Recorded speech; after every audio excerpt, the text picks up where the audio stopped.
And from Columbus, Ohio, I'm your host, Robb Dunewood. And out of Atlanta, this is Terrance Gaines, a.k.a. Brother Tech, a.k.a. Christmas is Among Us. As you can tell, me and Robb are holding it down, just us two. We definitely want to thank Chair Samuels for coming in last week, held it down, got some positive numbers.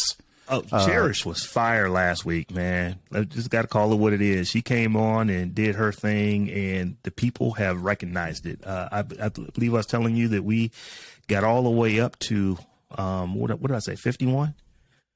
41 on, what is it, on Apple Podcast as far as Tech News is concerned, which was our record. I think our previous record was, the 51st spot.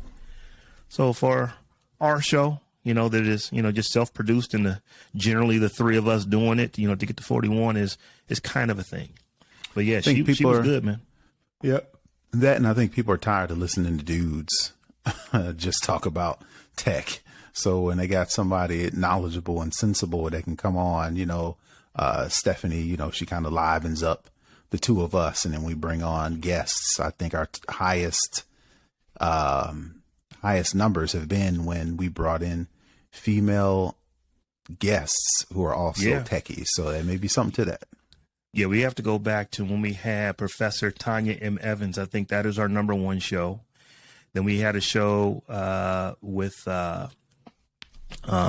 trying to think, was it Afua Bruce? That was a high show. So when we bring folks on here who know what they're talking about, those shows tend to do well. I think a part of it too is that they already have followings and they tweet it out or LinkedIn it out or Facebook it out to their following. So we pick up some of those folks as well. I think it's more than that. I personally don't want to listen to a podcast with a bunch of dudes. That's just me. And I think, bringing in variety, different voices, people that can bring their different outlooks, outtakes, because even though me and you are two different people, we're black dudes, that's like a category, right? So to bring somebody on different backgrounds, different, upbringings, different voices, I think people appreciate that. But that's just me. No, it's not just you. It's me. It's Stephanie. That's why we do it. I think a lot of folks appreciate that. I mean, as far as black folks go, black women are over half of us. So, and they listen to podcasts. They listen to podcasts. Dudes don't be listening to podcasts like that. Unless it's a sports show, then we'll listen to that all day long. But anything else, we're out.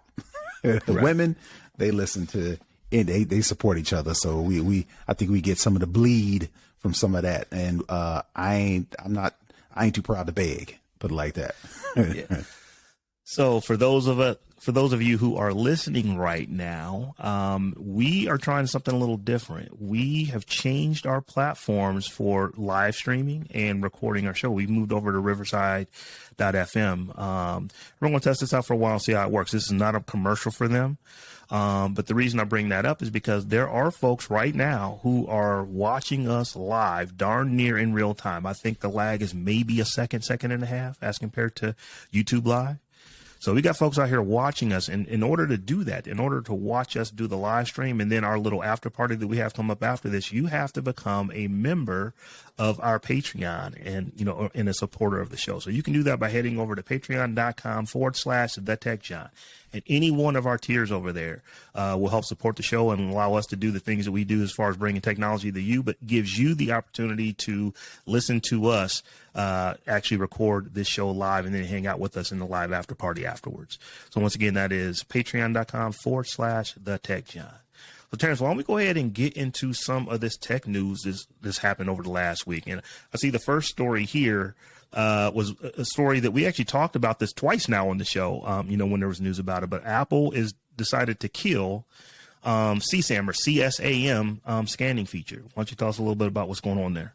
Yeah, sure. So like Rob mentioned, if you don't know, Apple was thinking about on all of the devices or in iCloud, if you upload any pictures to iCloud, Apple was going to scan those pictures for child sexual abuse material, which was short for, well, CSAM is short for child sexual abuse material. So what they were going to do is you upload pictures to iCloud. Apple was going to put a CSAM detection tool and scan those devices for any child abuse, child neglect, child safety, child sexual abuse material specifically. A lot of conversations around that. A lot of people, the main thing was, people, data, and data privacy specifically, that whole slippery slope thing. Well, the argument that I heard was, well, if Apple goes in and automatically starts now and say they're only scanning for, CSAM detection, content, what is stopping them from scanning for other things like just stuff illegal in general, or just private stuff that when you take a picture on your phone, on your iPhone specifically, your iPhone, that Apple prides itself on being private, the expectation is that stuff stays private. Unfortunately, the CSAM stuff, as noble as it is, kind of breaks that line that Apple themselves set. So we don't know how we feel about that, right? So I think Apple had a lot of that, and they kind of fell back a little bit when the argument first came out, paused it, and now it looks like they are going to can it all together. What they're going to do is, I'll just read this quote. After extensive consultation with experts to gather feedback on child protection initiatives we proposed last year, we are deepening our investment in the communication safety feature that we first made available in December 2021, company told Wired. So basically what Apple's doing is saying, we're going to nix the CSAM tool, and we're going to replace it with this communication safety feature. So basically, Apple's kind of replacing it to, either one, kind of, regenerate that goodness as it relates to, the promises that Apple made as far as data privacy, and to, kind of sidestep a lot of the arguments on, privacy, data, things of that nature. So that's pretty much what's happening. Of course, a lot of people some people rightfully so, kind of like the idea, of being able to scan for child sexual abuse material, because that's like a cardinal sin. I don't know too many people. It's like, child sexual abuse material. I'm okay with it. Ain't too many people like that. But, when it comes to your data privacy, people are like, there's got to be a better way to doing it than just automatically scanning my personal private pictures. Yeah, and I think the way Apple was going to do it was about as safe as you could get with it, because if you correct me if I'm wrong, Terrance, but they weren't like sending your stuff to iCloud and then scanning it there. They were scanning it on your device, if I remember correctly. It's reversed. So any pictures that you upload to iCloud, they were going to scan those pictures. The quick and dirty answer to that to be, don't upload pictures to iCloud. And you can do it on an iPhone. You just don't enable iCloud photo library. And then you keep all your pictures on your phone. Apple's not going on your phone. The CSAM thing was going to scan any pictures you upload to iCloud. Okay. So I had that backwards. Okay. Mm-hmm. So yeah, I understand. I can understand and I can see, because I would probably feel the same way. If I put stuff in something that you telling me that no one has access to, no one has access to it for any reason. Now you and I both are sitting here saying there's no way we're going to have that kind of stuff in our, in our iCloud. You got to be a bone fool to kind of, number one, something is wrong all the way with you if you are, looking at these kind of images, number one. But number two, you got to be a real idiot to put it in a place where it can actually get synced up and get reported on. And I think what people were saying is that, well, I don't have those kind of images, but I don't want you peeking around in my stuff. I don't want you looking at my files. I want that stuff to be private. I would rather even not use your service than to have that happen. So Apple, and I think that they, this is, folks are saying like, you had a complete about face. Well, yes, I think that the community has spoken and has said that we don't like this. And Apple said, okay, we're going to go back and figure out another way. I don't have a problem with that. People are wanting, well, you shouldn't have been doing it in the first place. And it's like, there's a lot of things that a company shouldn't do But in order to figure out whether or not they should do it or not, they kind of have to test the waters, put it out there, test and see whether or not people are going to be with it or not going to be with it, and then kind of make decisions from there. And I think this is one of those things. Well, see, what Apple did was they kind of shot themselves in the foot. What I mean by that is, I just want to go on something you said before. You were talking about the person that actually taking pictures or collecting this sickening material, right?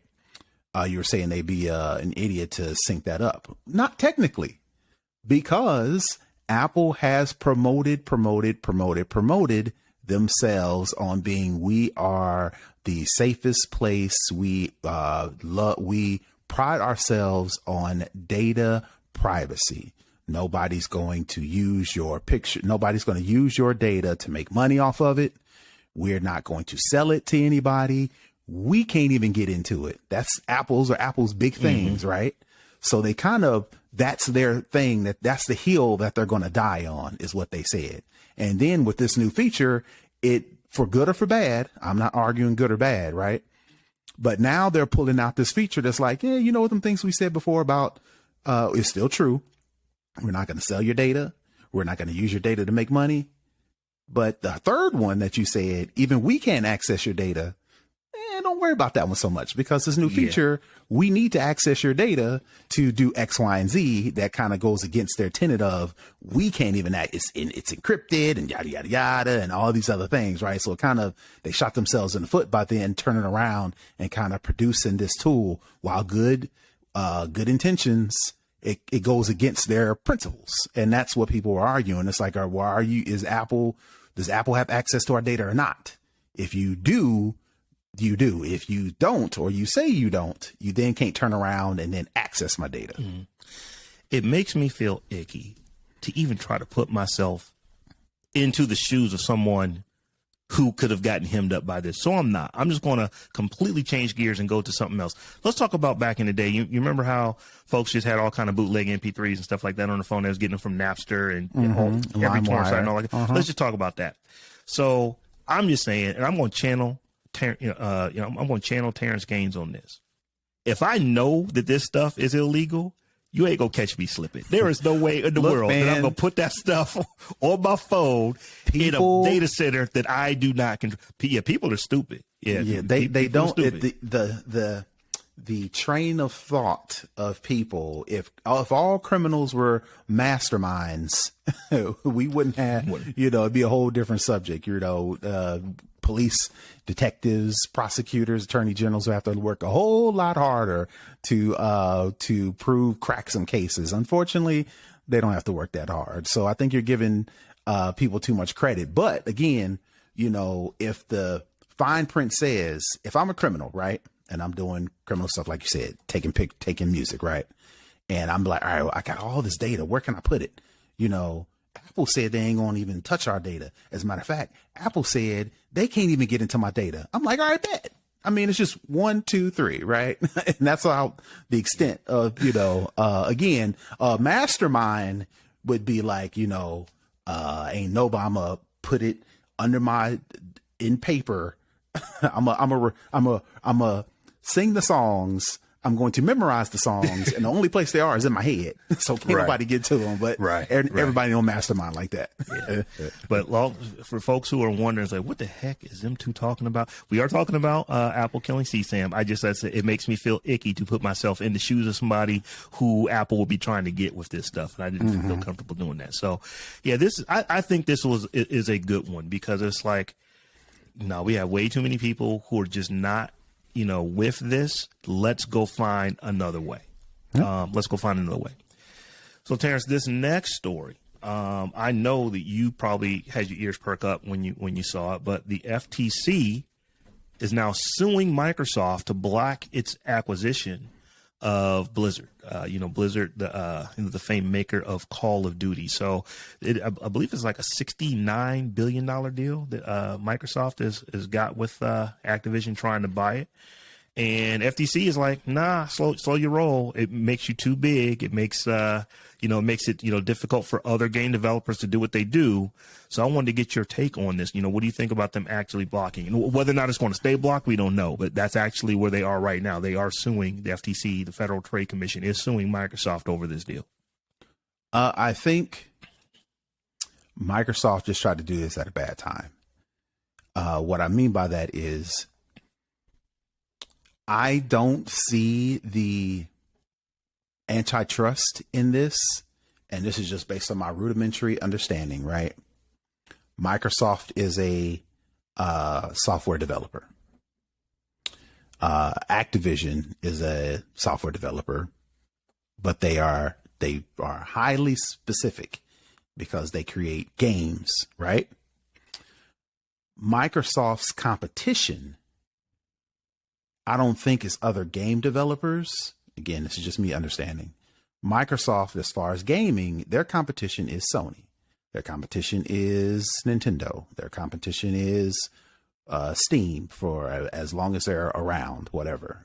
Whomever makes the platforms that the games are played on, in my opinion, that's Microsoft's competition. So the antitrust thing, again, school me if I'm wrong, says, all right, Microsoft would be too big if they buy Activision, competition, yada, yada, yada.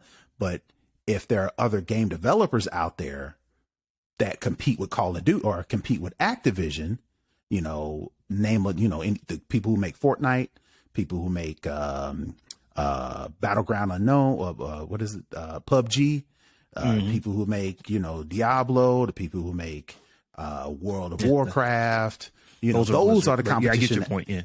Right. Those are the competition for Activision. So Microsoft owning Activision, in my opinion, doesn't make them big enough to where other people can't compete. Now, school me if I'm wrong.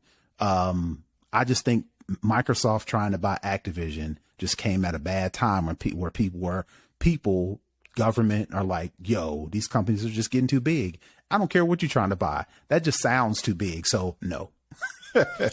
So I think this is a situation where, in the case of Sony, doesn't matter what Microsoft is doing or why Microsoft is doing it. From their standpoint, it doesn't benefit us. So therefore, it must be a detriment to us. Let's complain that there's, we're not trying to buy Blizzard in Activision. That's Microsoft trying to do that. So if it's a benefit to them, our competition, we need to yell to the mountaintops that, hey, this is how this could adversely affect us. One of the most popular games on the planet is Call of Duty. They could take that game exclusive. Sony, particularly, they know about exclusives. Sony has some ridiculously good God exclusive of War, games. GT4, Gran Turismo. Their games are awesome that are excluded.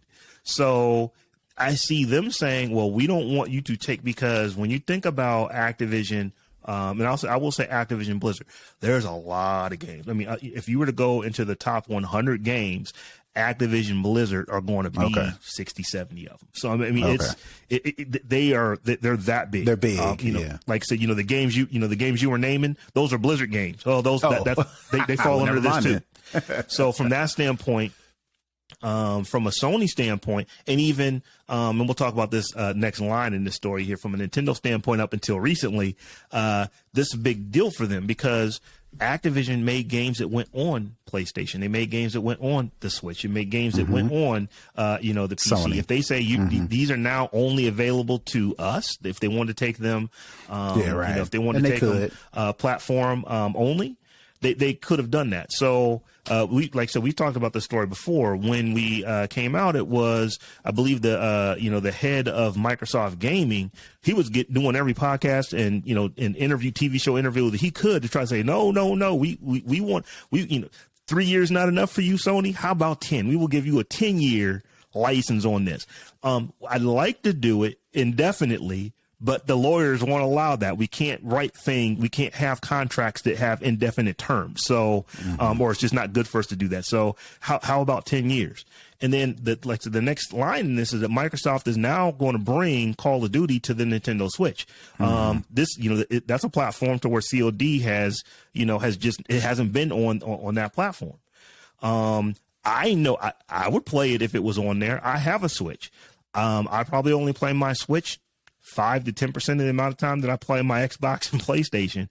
But if I had Call of Duty on a Switch, I would put it on there. Reason being is because my Switch is my travel game. When I go somewhere and I'm going to be, if I'm on vacation or if I'm going to go and, be, like at my mother-in-law's or something like that, for a long weekend, I'm taking my Switch just because it's way easier than lugging an Xbox with me, which I used to do. I literally had a backpack for my Xbox 360 back in the day. Then whenever I would go visit my mother-in-law, I would pack that thing up along with a small TV and take with me every single time I would go to visit. So were you actually visiting your mother-in-law if you had all that equipment with you? I was there. I was there. But ultimately, I think I made this point the last time we talked about it. Ultimately, Microsoft, by owning Activision, eventually or ultimately can say what they can and can't do with their own properties. Mm-hmm. And the CEO or the owner of Activision or whomever can go around and say everything they want to say, but I don't put nothing past no company that's trying to make money. So 10 years, for whatever Microsoft could very well, they have, if they owned Activision, this deal went through, and 5 years from now, Microsoft decided, you know what? We don't like that PlayStation has all of these exclusive content. You know what? We changed our minds. Call of Duty is a Microsoft exclusive, right? And can't nobody do nothing about it. Same way we talked about it before. Ticketmaster bought Live Nation, and now they're letting all these event promoters and all these event venues, Ticketmaster and Live Nation is like, oh, you don't want to go with us? Good luck doing anything else, because if we don't own it, we'll squash you. And can't anybody do anything about it? I was just looking at the sidetrack, but not really.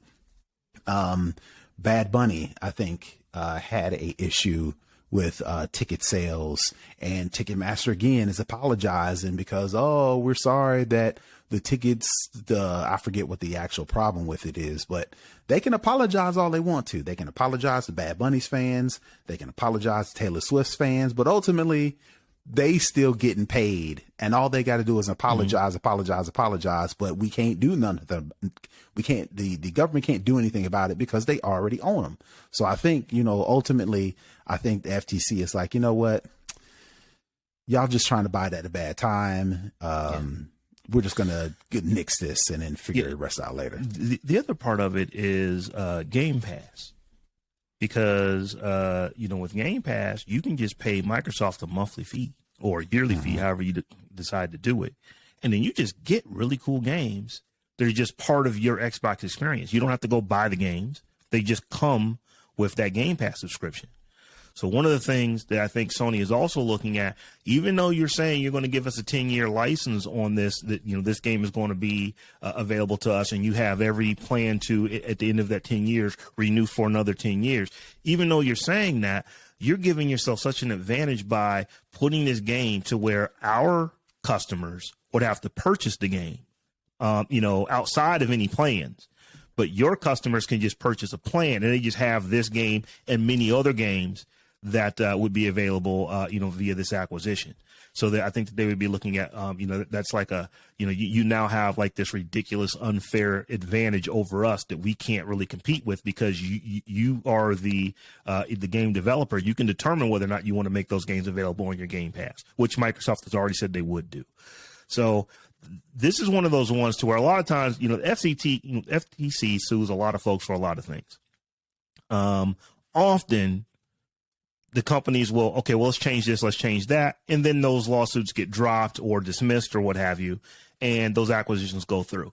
This is one to where my gut, if I was a betting man, I would say that probably eventually this acquisition is going to go through for Microsoft. but I'm not as sure about it as I would be some other ones, because like this is a big deal, and it absolutely could adversely affect Sony. And as I said, Microsoft worked out the deal with Nintendo to get this game, and I'm assuming that there would be others as well that they'll get over to the Switch. But Sony hasn't signed any of those kind of deals yet, so we'll have to keep watching this and see how this one comes out. All right. So our next story, Terrance, this is another one of yours. Meta's content moderation double standards. When I read through this one, I was like, not surprised. It's like it's kind of what I would expect. Why don't you go ahead and tell us about what's going on with Meta and the content moderation rules, and how it's one way from one set and a different way for a different set? Well, Facebook is a content platform. It's a social media platform. It uses content. It uses our content. To get the hats out of the bag. A lot of these content influencers, content curators have figured out the more views, the more likes, the more engagement, the more comments I have, the more influential I'll be, right? So I think a lot of these, social media influencers, social media creators are trying to climb this influential profile ladder when it comes to social media, because it opens up new avenues, A, B, C, D, yada, yada, yada, right? There are celebrities, athletes, entertainers, rappers, artists, whatever the case may be, who already have that the platform, the followers, the viewers. That's a lot of these other smaller influencers are trying to get. And it looks like Facebook and Instagram has a quote unquote list of the most the most high profile and commercially useful users on their services. And they want to make sure, from what I can understand, they want to make sure that those high profile influencers are not getting their content either. They want to make sure they preface their content, because those are the high profile people. They're going to bring all the likes. They're going to bring all the engagement. So they want to make sure anything they post, from what I understand about this story, they are preferencing the high profile content, even if it breaks some of their rules and content moderation standards. So if I put something out there, like maybe they use the example about Neymar, since we're talking about the World Cup, Neymar that plays for Brazil, they got booted out of World Cup, but that's another story. But back in 2019, I want to say, he is on this list, according to Facebook and Instagram, of these high profile people. He's got millions and millions of followers. Back in 2019, he was in the middle of some sort of sexual abuse case, and he put non-consensual nude/explicit pictures on Instagram of this woman in question that he was wrapped up in a sexual abuse or sexual assault case with. The pictures stayed up for like the course of a day. And people in this report, this story is surmising that the reason why it didn't get taken down so fast is because he was on this list of these high profile people, and anything that he put didn't go through the same automated checks that a picture that if I was in the same scenario and I put something like that up, it would get stricken immediately. So Facebook, it looks like Meta rather, did some sort of internal investigation, and lo and behold, they found out that there are a lot of people, a lot of influencers that have these low moderating checks that they have to go through, versus everybody else has these high, Facebook high. They're still kind of low, if you ask me, but Facebook high parameters that they have to meet. And then Facebook kind of misled people about it. They were like, oh, everybody's content is the same. We don't do people's content differently. But then internal investigation, Meta did their own audit, for lack of a better term, found out that wasn't the case. So that's pretty much what the story is about. And like you said, if anybody is surprised, I have a bridge to nowhere to sell you. Yeah. So let me see if I can rephrase this and make it shorter. Meta at Facebook has determined that if you are uber popular and have a ton of followers, you make us more money.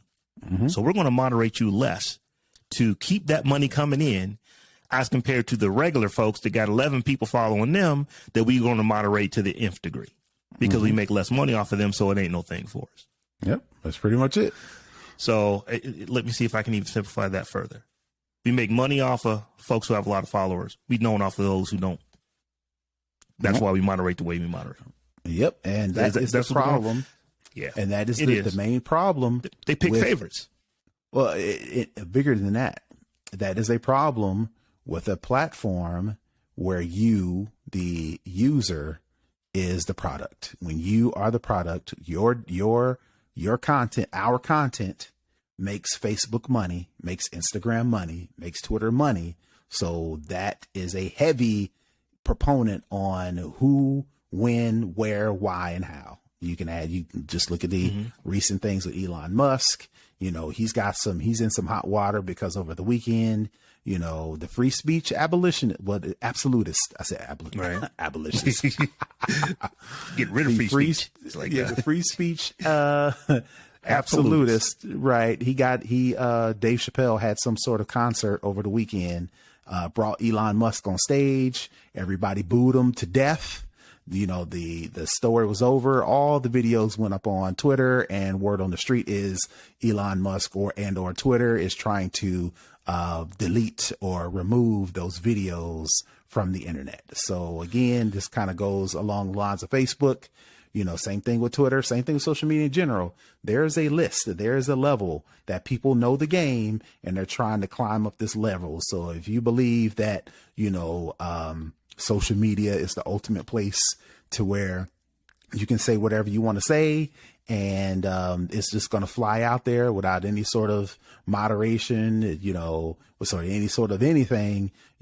They may say this is a free speech, but they've got a list, they've got a hierarchy. And if you at the bottom, good luck. If you at the top, you can get off and not have to worry about it.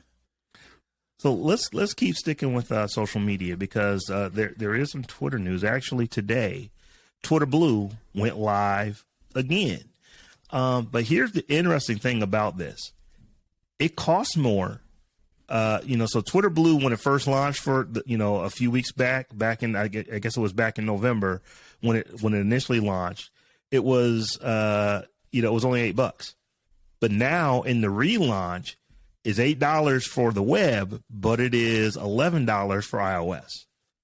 So I wanted to talk about that aspect of it because my question is, will bypassing the Apple tax or just, App Store fees in general, is that going to become more of a thing? And I know you are the Apple guy, so I want to get your take on that. Will you see more and more companies saying it's going to cost you more if you buy it through the App Store? You can just go to the website and buy it here, and it's going to cost you, at least 30% less. That may be tricky because there are some people who will never use Twitter on the website. And if you're telling them, I don't know how the situation works, is the only place they can use Twitter Blue is via twitter.com, or they just have to create their subscription via twitter.com. And then once their subscription is, started, for lack of a better term, then they can just sign in using their account anywhere, like on an iPhone, and still have the benefits of Twitter Blue? Or is it you only can use Twitter Blue's features if you're using the web? If you log into Twitter on your iPhone, you won't get those same benefits and features because it's on the iPhone. If it's the latter, there are a lot of people who don't really care at all about going to the web to use Twitter. So I think it's tricky. It's a slippery slope. So Elon is gambling, because if that is the case, then he may run the risk of turning people away from Twitter, because I don't want to go on the internet. I think the situation is that the Twitter app is going to work the same, regardless of whether you're Twitter Blue or Twitter, or not Twitter Blue. I think that is my understanding. Don't get me in the line, because I'm not on an iPhone. I don't have an iOS device, so I'm not testing this out for myself, because I sure enough ain't gonna be the one of the ones paying $8 or $11 for Twitter Blue, so I can't test it to tell you. But my thought tells me the way I've read these stories is that what is happening is that you have a Twitter account that's independent of your whether you're on an iPhone, an Android device, or the web. You just have a Twitter account. And if you want to purchase Twitter Blue on your iPhone because it is on the iPhone, you have to go through the App Store, and therefore you have to pay the 30% to Apple. So what they're doing is, well, if you buy it through the App Store, it's going to cost $11 to add this to your account. However, if you decide I'm not going to go to the App Store, I'm just going to go right there on my iPhone to the web, go to the Twitter's interface and buy it there because you're no longer going through the App Store, it now only costs you $8. That is my understanding. Anyone listening, if I have that incorrect, please let us know. But I believe that is how it is. And, it works the same way. So if you, for example, if you're using Twitter on your desktop, oh, wow, Twitter Blue, I want to get this. You buy the $8 Twitter Blue. You now have a Twitter Blue verified account. You log into your app on your iPhone. You still have Twitter Blue. You just didn't purchase it through the iPhone. You just have it as part of your account. That is how I understand this to work. Okay. So well, I mean, that'll be a workaround. Yeah. That if you want Twitter Blue, I mean, it'd just be common sense to do it. I'm an heavy iPhone user. If I wanted Twitter Blue, they're going to charge me, what is it, $11 versus the $8? I'm just going to go on twitter.com, create my Twitter Blue, do whatever I need to do. And then that'd be the first and last time I go on twitter.com on the web. I go back on my phone and keep doing my thing. Right. I don't see a big issue. Again, if it's the other way around, the only way I get the Twitter Blue features on my phone is if I sign up to Twitter Blue via the website. Then I gotta, then some people might be questioning whether or not to do it. Yeah, and I think I don't know if you've ever looked at the LinkedIn, the Web Progressive app, I guess Web 5.0 or Web 5 or whatever they call it. But if you look at LinkedIn's app, on a mobile phone, you literally can't tell the difference between it and the actual app if you were to download it. Now, I know somebody's saying, well, Rob, there's this difference and there's that difference. But I'm just saying on this, out of the 80% of things that people use 99% of the time, you cannot tell the difference between the website on a phone and the app, the native app. So I think if Apple were to go to that length, because remember, we're dealing with Elon Musk now. This money doesn't mean anything to him, regardless of whether or not you buy Twitter Blue or don't buy Twitter Blue, he's still the richest person on earth, one of the richest to have ever been. So his mindset, and I'm not speaking for him, but I just think his mindset is like, oh, you want to play those kind of games? Well, I got the money to play them. How about we just pull Twitter off of the App Store altogether, and we just bypass your App Store altogether by, I can go get a bunch of developers, make this thing as good as the LinkedIn app is, on mobile. And you don't even need to use an app any longer. You literally just have a shortcut that you click, just like you would click the app icon, and it just opens up literally in the Web Progressive app right there on your phone. I'm certain that is what he would do. I believe that the Twitter app actually pretty much functions, in the web app on the phone pretty much does everything that the actual app does. So he may already be there.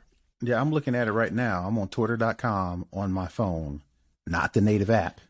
And I mean, it looks pretty good. I've never actually utilized it, but I'm just scrolling through it and it looks no different than if I was on the native Twitter app. I would assume the only benefit to using the native app is you're always signed in versus on the web. You have to create a browser. I mean, it's not hard to go to twitter.com, open up the browser and go to twitter.com, make a bookmark or whatever the case may be, but clickety click real fast. I just go to Twitter app and then get in. I don't have to worry about it logging me out. Like some sites will log you out after 30 days, whatever the case may be. But just scrolling through this, I don't see no difference. So if the latter was the case, and the only way to use Twitter Blue is through the web portion of Twitter, I could see people are already up in the air about paying for Twitter Blue anyway, like you kind of said at the top. I think Musk is really overestimating how many people really care about Twitter Blue and check marks and things like that. But there are more people who are interested in it. Oh, you think so? than you might think. Now, there are a lot of folks. We know multiple of them. Pretty much everyone that I know personally that is, blue check mark verified. Let's talk about Stephanie, because she is, and she has said that there is no way on earth that she would ever pay for this. We also, and she said that on this show, so I don't feel, bad about repeating what she has said about what she's doing. I know at least 5 other Twitter Blue verified folks who are the old school Twitter Blue verified, to where they, the work that they have done in whatever they do has been deemed worthy of having that blue check mark. They have all to my ear have told me I have no intention on doing that.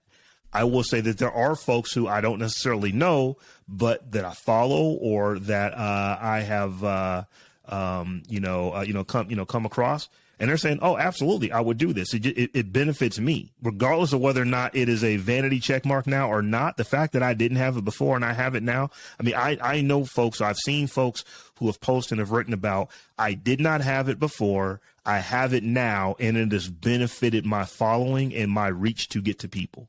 So I think folks are going to look at it. I think that what is starting to happen now with Twitter is that we're kind of moving beyond that, either the thing is going to burn down because Elon Musk bought it, or it's going to be the best social platform on the planet because Elon Musk bought it. I think where I've always been is I'm just going to kind of wait and see. One of these other stories that we should probably talk about is that we probably should say that Twitter ads for over 20 brands, including Amazon, Snap, and Uber, start appearing on white nationalist, pages, which is problematic. They are not happy about that. So Elon coming to Twitter, those kind of issues are happening.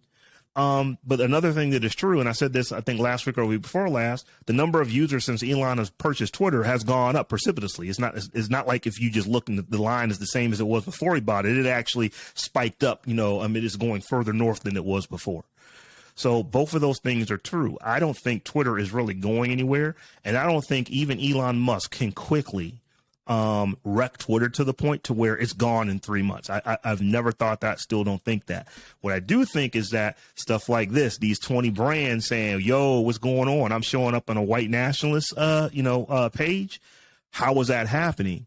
Because, I think that injects uncertainty into Twitter, and that makes people kind of, sit back and say, well, I'm going to kind of hold off and see what's going on here. So, the whole Twitter Blue thing, I think that it's interesting. I have no intention on buying a Twitter Blue check mark, but I'm not knocking people who have, because it's like, hey, before I had this, these are what my numbers look like. Literally the day after I got it, these were what my numbers look like. I am a influencer on Twitter that benefited me by getting that blue check mark when I didn't have it before. So let me see here. Was there anything else that we want to talk about as far as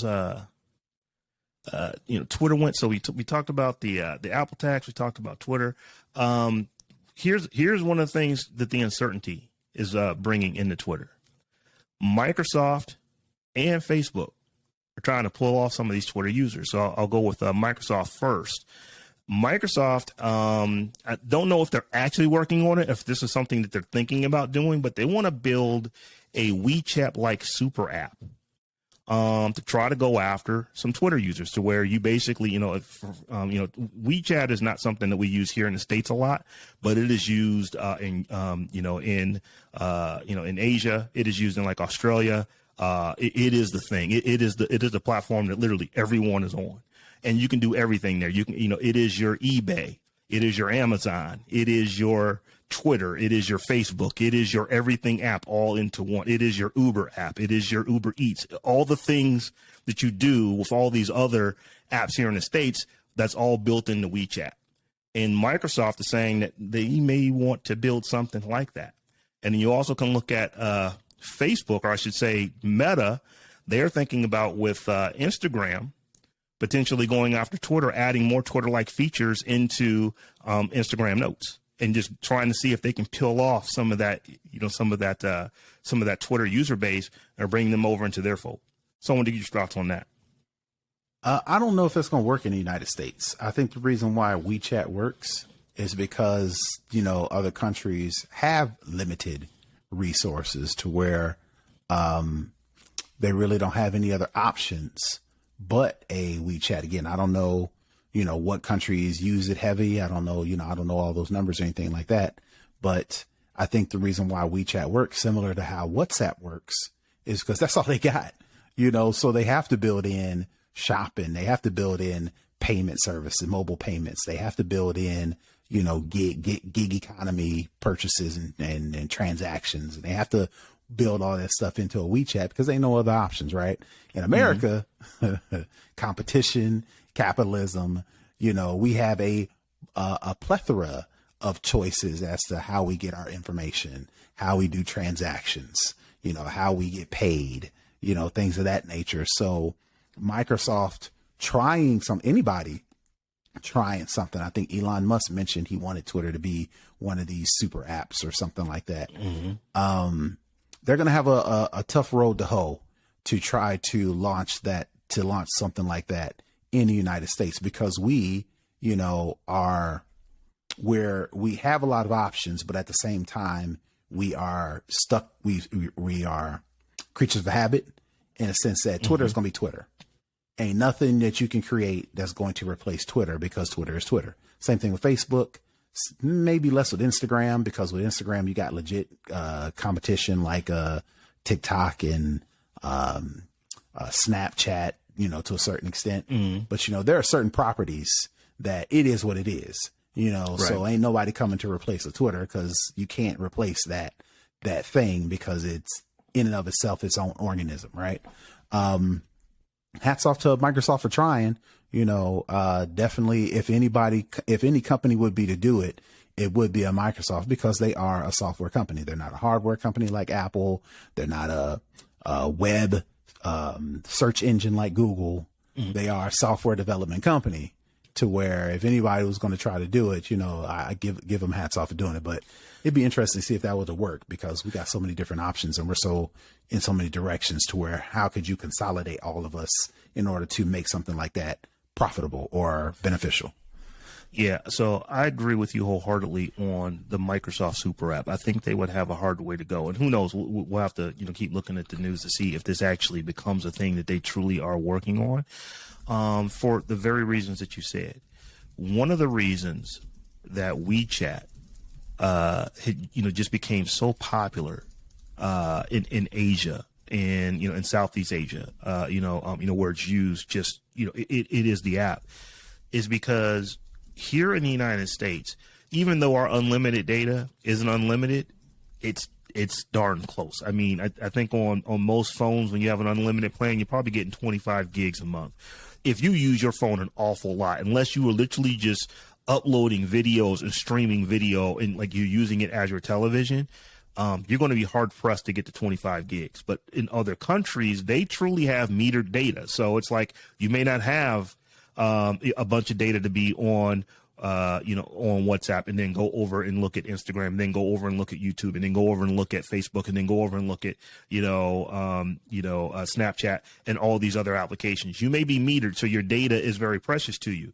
And then I know in a lot of places, WeChat has worked out deals to where their data doesn't cost you anything. It's like you can use their platform and it doesn't cost you data. So that's how they were able to, we can get a lot of people who are going to use our banking because we're not charging their data. We're going to get a lot of people who are going to use our stores because we're not charging them data. We're going to get a lot of people who are using our, image sharing because we're not charging them data. And all the things that WeChat does, if that's not costing you your data plan, it's going to be relatively easy to get a lot of people who are going to buy into that one ecosystem, because it really is the only option that they had. As you said before, it's like they just couldn't necessarily, you have folks who, I couldn't afford to go get a data plan that was going to allow me to use the Facebooks and the Instagrams and the, and the TikToks and everything else. So I think that's a big part of it. The other thing, the other part, I kind of mashed these two stories together, was Instagram and Instagram Notes kind of going after Twitter to give you some, a more of a text-based relationship with Instagram. Like Twitter, when you think of Twitter, you can put all kind of pictures and videos on Twitter, but I think when most people think of Twitter, they think of text message type style messaging. That's how it grew. I mean, you used to be able to actually send tweets via your text messaging. on your phone back in the day when the company first launched. No one really does it that way anymore, but that's kind of how it started. I wonder if Instagram, as big as they are, if they could really do that, because maybe this is just me and this may be a demographic and an age thing. I don't really use Instagram anymore because I don't really understand Instagram anymore. I used to think that I would go to Instagram and I'd just look at pictures, and that's not really what Instagram is, to the point to where the CEO of Instagram has said that that's not what it's for anymore. It's like, no, they are full video. So they're full video and they're full, I don't even know what they call them. What do they call Instagram Reels? That's like another way to do video. And, they're doing the TikTok like stuff. It's all keep this people on the platform. Me Mm-hmm. scrolling through Twitter, I scroll through Twitter faster than I scroll through Instagram, simply because with Twitter, like you mentioned, it's more text based. I'm looking for comments. I'm looking for quick news, something I can retweet, something I can, check out the thread or whatever case may be. On Instagram, I see a picture, I scroll. I see a video that I'm interested in, I stop. And then if, depending on how long the video is, 60 seconds, however long the reels are versus how long just regular video is, I'm going to be there a little bit longer. And I think the CEO of Instagram figured that out and was like, yo, nah, pictures, nah, we video now. Only because they're trying to get people to stop scrolling, right? Bringing back trying to bring a text-based, feature to Instagram. Again, it's just them trying to, all right, well, how do we, people are complaining about Twitter. How do we get those people, instead of making Instagram its own thing, kind of like Twitter, right? Instagram can be duplicated and copied and have a lot of competition, is because they out there trying to duplicate and copy and trying to take competition, right? Versus Twitter, they've tried it a little bit with like the spaces, to combat the Clubhouse thing. They tried to do the. I think Twitter Spaces actually worked for Twitter. For talking. When's the last time you've been to a Clubhouse? I know it's still a thing. Yeah, but it ain't as big a thing as it was. No, I'll definitely jump on a space. I don't do it at all, but if I had my choice, I would do Twitter Spaces. But Twitter has also failed. They tried to do the reels, not the reels, but the stories. You go to Instagram, you got an option to just scroll through posts, or the people you follow, they put stories and you can kind of click through those. Twitter tried that, didn't work, No. But the thing that makes Twitter will never change, right? Instagram, their thing was pictures. They completely switched over, right? So again, that just goes back to, I think we were talking earlier about, Microsoft making a super app.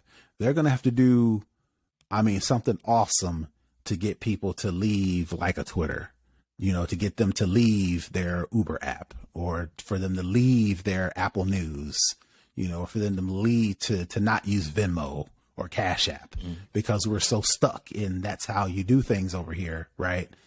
To where they would really have to come up with something dope to kind of get people off those platforms.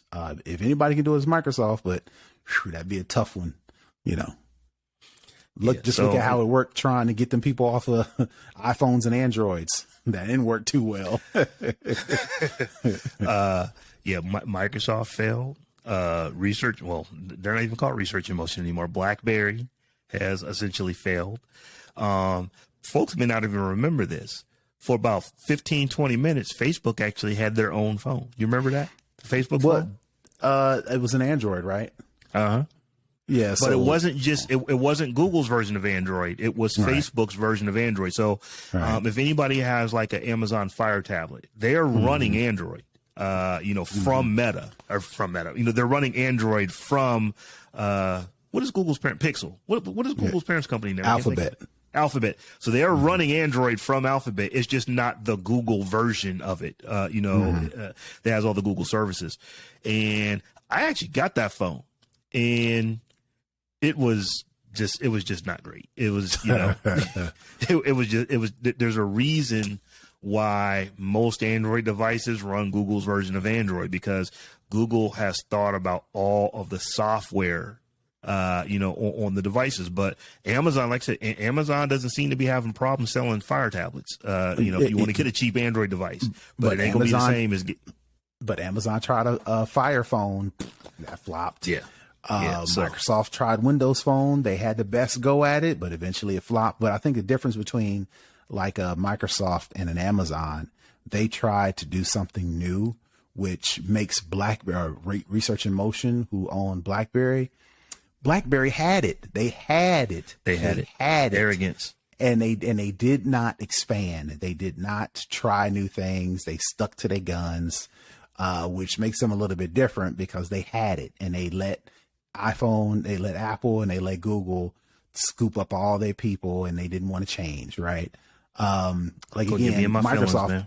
But Microsoft, like I said, they try something new with Windows Phone, and they had the manpower, they had the money, they had the resources to do it. So like I said, if anybody's going to try to, start a super app that combines all of these different services and platforms and features that we use, it'll be Microsoft, because they got the manpower, they got the money, they got the resources. Right. Well, Terrance, we are to that part of the show where we normally would shout out our new patrons. We had 3 last week. Unfortunately, we didn't have any new patrons this week, so hopefully we'll get some more for when we come back.